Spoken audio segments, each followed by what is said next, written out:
What's up, team? Your boy J3 is in the building and I feel good. I feel great. I feel relaxed. I can't wait to get into this movie review with you guys of Deadpool 2. Before I do that though, I was thinking to myself, I was like, you know what? I know what Deadpool's all about. That fourth wall shit, you know what I mean? The ridiculous stuff, the bogus parts, talking to the audience. I get all that shit. So I decided Deadpool 2, to be fair, deserves 2 grades. So I'm going to give you guys that audience experience, baby. And I'm also going to give you guys that critic experience, baby. I'm going to critique that shit, and then I'm going to give you that audience experience. So, you're getting 2 grades from your boy J3. Let's get into this review, y'all. This movie is starring your boy Ryan Reynolds, coming back as Deadpool. He also brought back the sexy, the beautiful Brea Avenue as Vanessa. Shout out to Vanessa. I love that name, Vanessa. Then TJ Miller came back as his boy Weasel. And then we got 2 new characters, y'all. Josh Brolin as Cable, and my girl from Atlanta. I think she's one of them. Oh, fuck, she's gorgeous. Zazie Beetz as Domino. Let's get into this review, y'all. The story was trash, straight up. It was a weak story, y'all. It wasn't a story. The story was very bland, not complete, a lot of plot holes. Situations unraveled because of the story was not there 100%. But I expect that in the Deadpool movie. I'm not expecting Academy Award type story. I'm not. So I get it.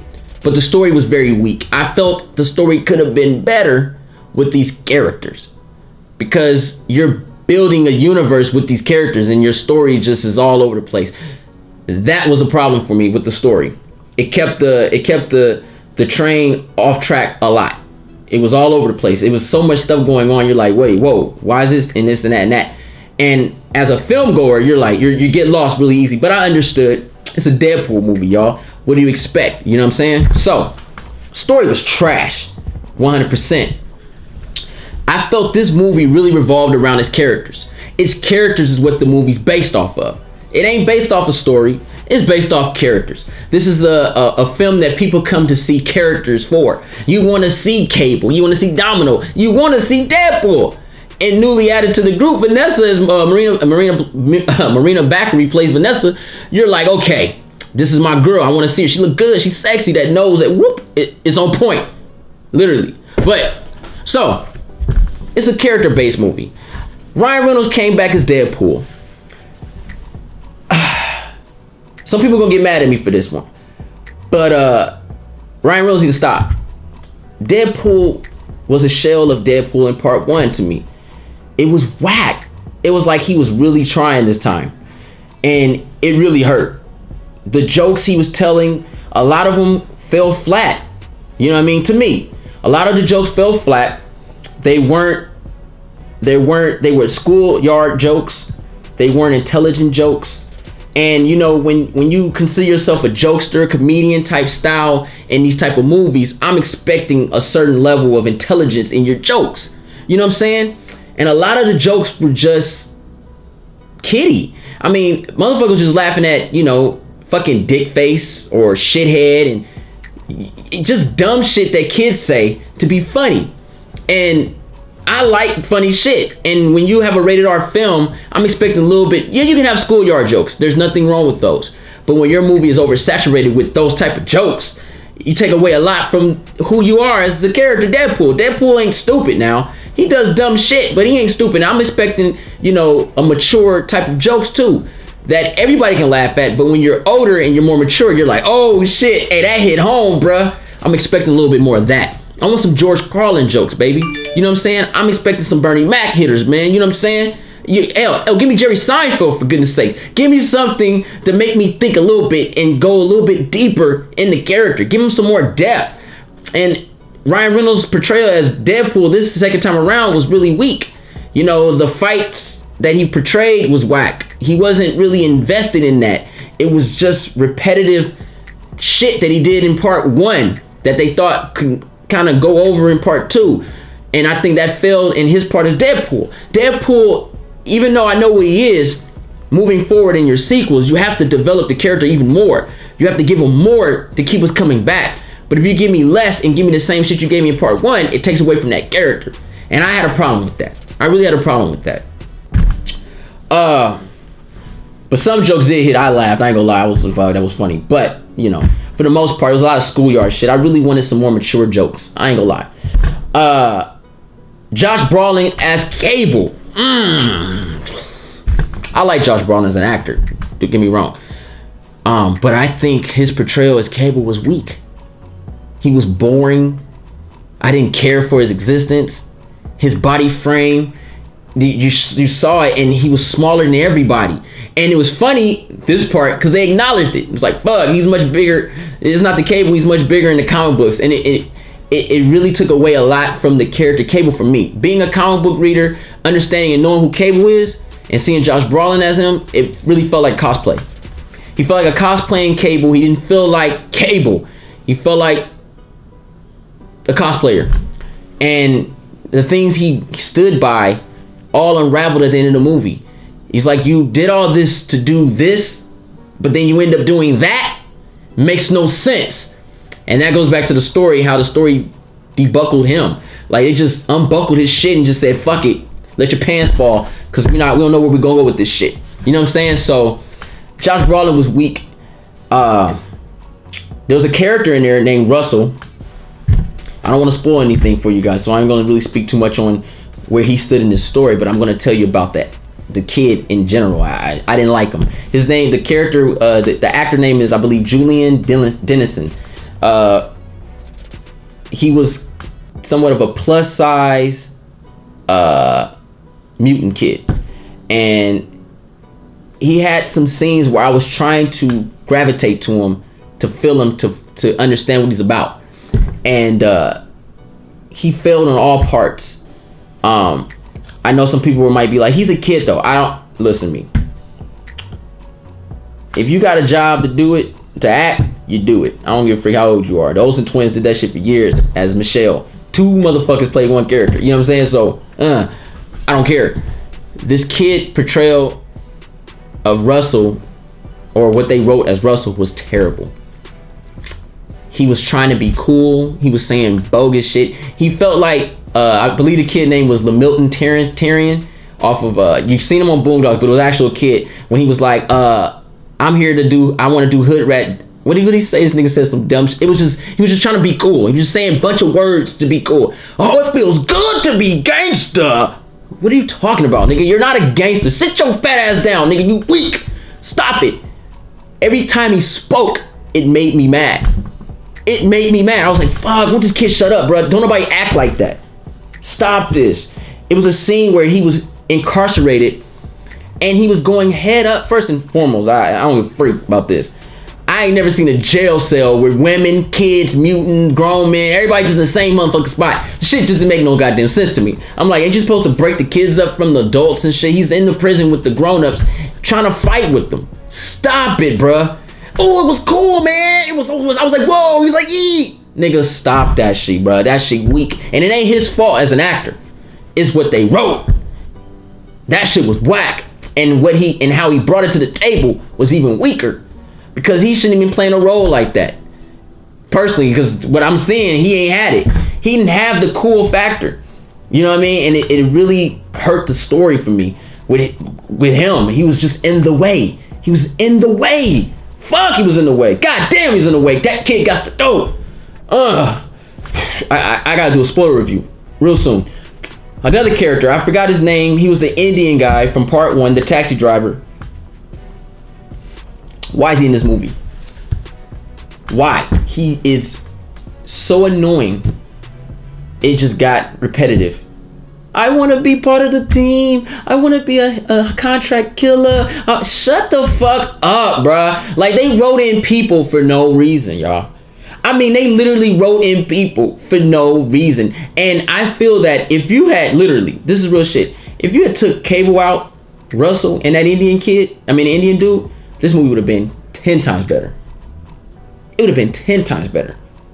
It would have been a better movie. If you had just took them out, bruh, and made me a Deadpool movie that had a beginning, middle, and end, without crossing the dots and coming around, this movie would have been 10 times better. TJ Miller came back as Weasel. he was okay, but he was the same dude that was in part 1. The same repetitive jokes you talk about Deadpool's face. One was funny though, I ain't gonna lie. You know, he looks like he smells like someone shitted in the Civil War wound. Nigga, that shit was funny. But, you know what I'm saying? Okay, I get it. Deadpool face is fucked up. We acknowledge that in part 1. And I understand when new people come in and they see it, it's funny to them, like, oh shit, your face. What happened? Nigga, I never seen that shit. But for your friend to just keep on dragging with it, bruh, it really, it's a bad taste in the mouth. Man, it's just so much in my face. I don't like it. I don't care. It's weak. It gets weak to a certain point. It really does. It's like, oh my gosh, why are they doing this to me? Zazie Beetz though. Ooh. Look, I've been in love with Zazie Beetz since Atlanta. It's the truth. She came on the scene as Vanessa, and I was like, oh my God, she looks good. But her looks can't save her from this review. I thought Zazie Beetz did a good job, yo. Honestly, the material that she had, she did the best out of everybody. She really did. And she didn't have to try hard at all, because nobody else was giving a fuck. And you can tell by their deliveries. She didn't tell a lot. She didn't tell no jokes, really. She was just there to be lucky. And her power is what saved her in this movie, because that luck really made them scenes better. I am not lying. Domino's power is luck. She's lucky. She is lucky. Anything that can harm her, that can consider to kill her, she can get lucky and get out of it. I thought that was really dope. I thought it was really dope. She had a nice couple. She had nice action scenes. Few interactions where she talking a lot, but her luck really made her character memorable in a sense. But she didn't really have a lot of scenes where you were like, okay, you know what I mean? But where she stood, she was solid. She was the only solid character to me, because she didn't overdo her character and they didn't underdo her character. They gave her a nice amount of her character. Do I want to see a spinoff of her character? No, but I wouldn't mind seeing her in future films being Domino. I wouldn't mind seeing that, but I don't want to see no spinoff of that. Did I run through all the characters? For the most part, the human characters, yeah, I ran through all of them. The music was lame this time around, bruh. Fuck. You had part 1, was, you know, you played the DMX, you had the rap, you had the hip hop, you were really involved in it. This time around, they playing video game music and shit. I'm like, damn, don't nobody give a fuck no more? I was expecting more iconic music in the fights, and the music was kind of whack. Like, it was weak for a Deadpool movie. I'm like, I'm expecting a little bit more on that music. That sound, the sound effects were whack, bro. They weren't there. It didn't out. And trust me, I was in a 4DX theater. I was in that real shit, them real speakers, all that shit. I was there. That real deal, and it wasn't for real. That shit sounded bad. It wasn't. It didn't hit like it should have. The explosions, the hits, it just looked. It sounded terrible compared to what it should be. Because part 1 was on point, but this one, I mean, the sword release, none of that shit. No sound. Just, it's like they half-ass edit this shit. Like real shit. It was like, what's going on with this motherfucker? Didn't like that shit. Damn. Directing.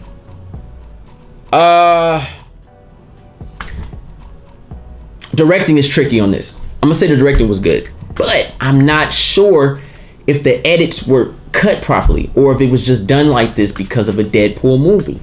There were scenes where I seen like actors looking at the camera as the camera pans out, like the camera, like it's like he said cut, but they didn't forgot to cut them scenes.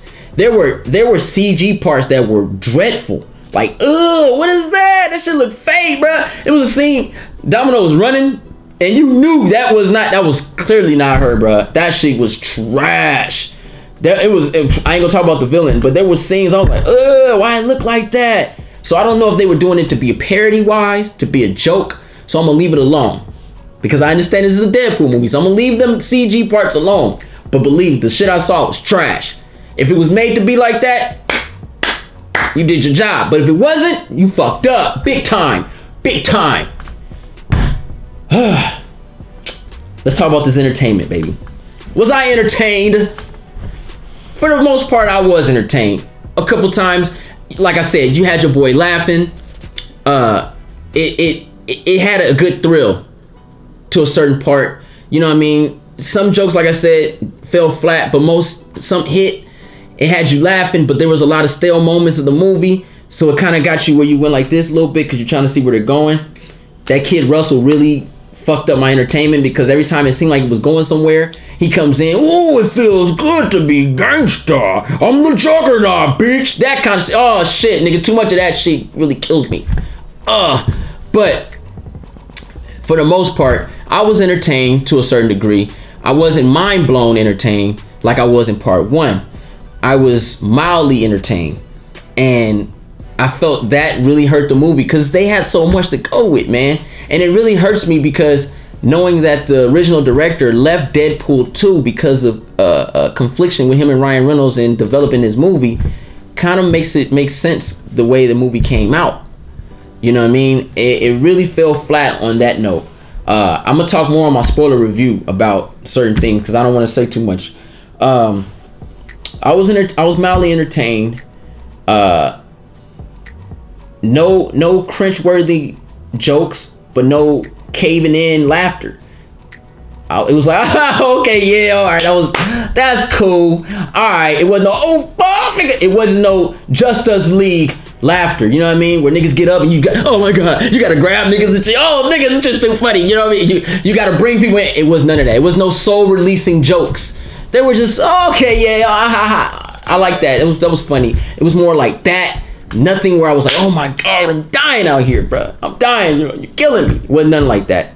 I do think they're overusing the DC Marvel jokes. That shit's whack. That shit's getting really repetitive now. I'm tired of you talking about DC. I'm tired of you talking about Logan. I'm tired of talking about Hugh Jackman. Done. I'm done with it, bro. I'm done. That's what really dragged on too much, man. It was like, fuck. Stop talking about Hugh Jackman, nigga. Damn, he made his money, man. Shit. This movie better than yours now. You know what I'm saying? Like, come on, bro. You know what I mean?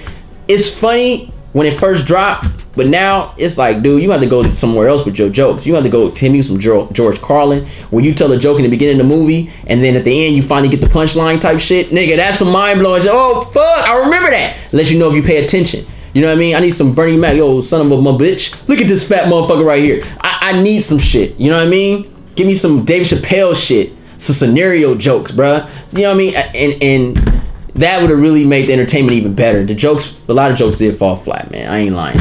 But it is what it is. Everyone has different type of sense of humor, you know. So I take my sense of humor in consideration, and I take other people's in. And a lot of people in the audience were laughing, cracking up, like laughing. Oh, fuck. You know what I mean? So, you know what I mean? I look at comedy different than obviously they did. They really enjoyed it. So the audience experience is, I have to give the audience experience a B-. The audience experience was a B-. I still had a good time with my boys. The audience energy was really solid. No one got up and left. We were all sitting there enjoying the film for what it is. Now, that critic grade, baby. With all that shit you know about this movie. All them weak characters that I didn't like. Didn't care. Zazie B look good. Love her. I will marry her. I will give this movie a straight up C-. It is a shell of what Deadpool 1 was. And once all the dust settles and everybody that loved this movie and they go back and watch it again, remember your grades. This is a C- film. It's a shell of Deadpool 1. And shame on Ryan Reynolds for bringing this out. Damn! I can't wait to talk about my spoiler review. I will give you more detail on a lot of things. Before I leave, the best part of the movie is the middle. Hands down. Make sure you guys come this Sunday on J3 Entertainment. I'll be live streaming a live spoiler review of Deadpool 2 with my Discord family. Anybody else wants to join in. We're gonna argue, we're gonna debate, we're gonna have fun, baby. That's how we do on J3 Entertainment. But yeah, I just want to throw that in. C- film on a critic's perspective, B- film on an audience. Hope you guys enjoyed the review where I keep that shit 100 at all times, baby. I'm J3. Thumbs this video up if you like that real and the real deal, and that's for real. And don't forget to push that subscribe button for more real content. I'm on fire. I'm hot. J3 out.